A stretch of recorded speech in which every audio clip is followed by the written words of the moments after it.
What is freedom? For many Americans, it's a motor vehicle. And not everyone can afford freedom. Enter the American department store bike.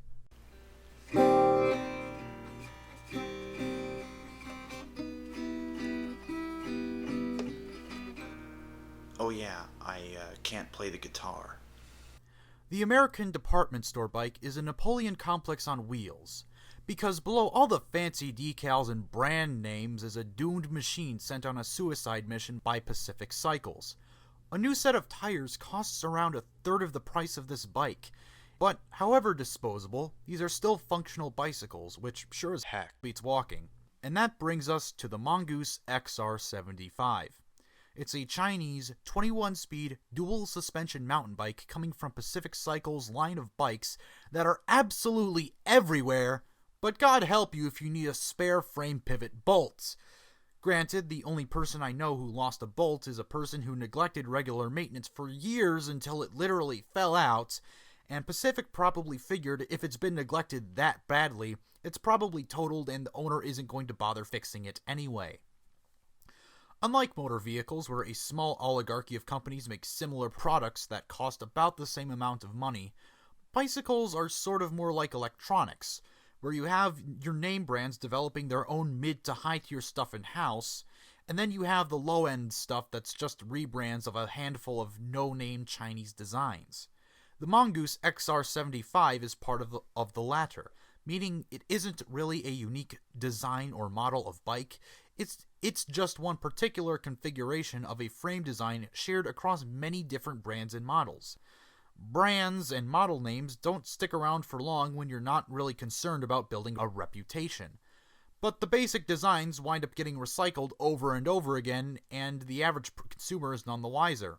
As long as they're reliable enough to not hurt profits, who cares? So, on this bike's reliability, stuff has gone wrong. That's just the nature of cheap bikes. So far, I've had to adjust the derailleurs a couple of times. The wheels are ever so slightly out of true. The plastic on the rear V-brakes cracked before the brake pads wore out. And sometimes the headset and quill stem comes loose, so it needs to be realigned and tightened down, which I've heard is a common problem on Walmart bikes. Mandatory spec sheet. Quill stem, threaded headset, front and rear mystery meat V-brakes, 26-inch tires, square taper cranks, mystery meat front fork, mystery meat rear shock, 3-speed front crank, 3-speed 7 rear cassette, Shimano derailleurs, mystery meat twist shifters, aftermarket pedals and seat. Can I go now? How does the XR-75 ride? I have nothing to compare it to since it's more or less the only bike I have ridden since I got it.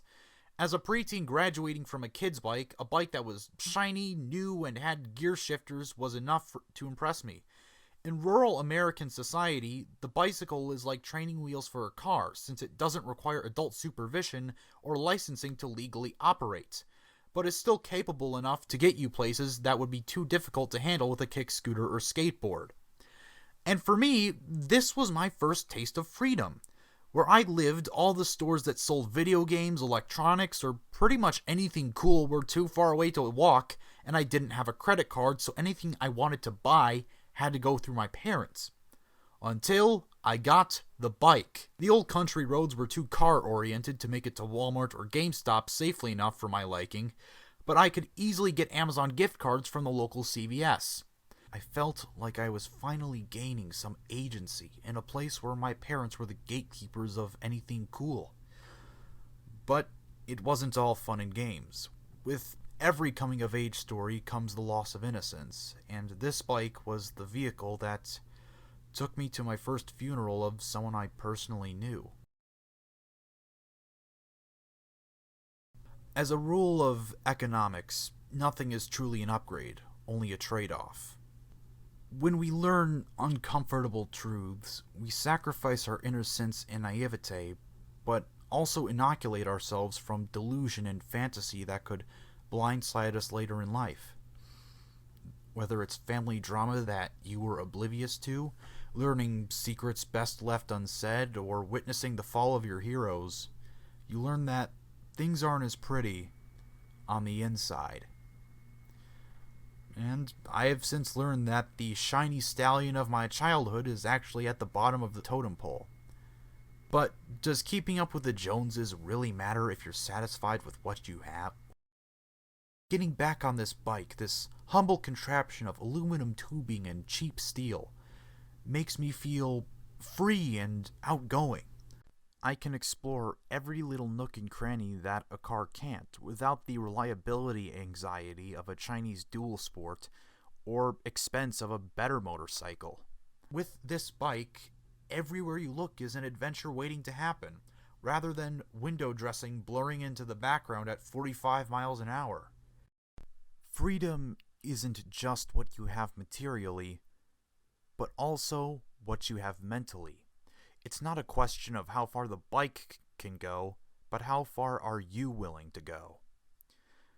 If the fear of your bike not being good enough, or getting hit by smartphone Sally and distracted Dave is too much for you, then this bike will take you nowhere.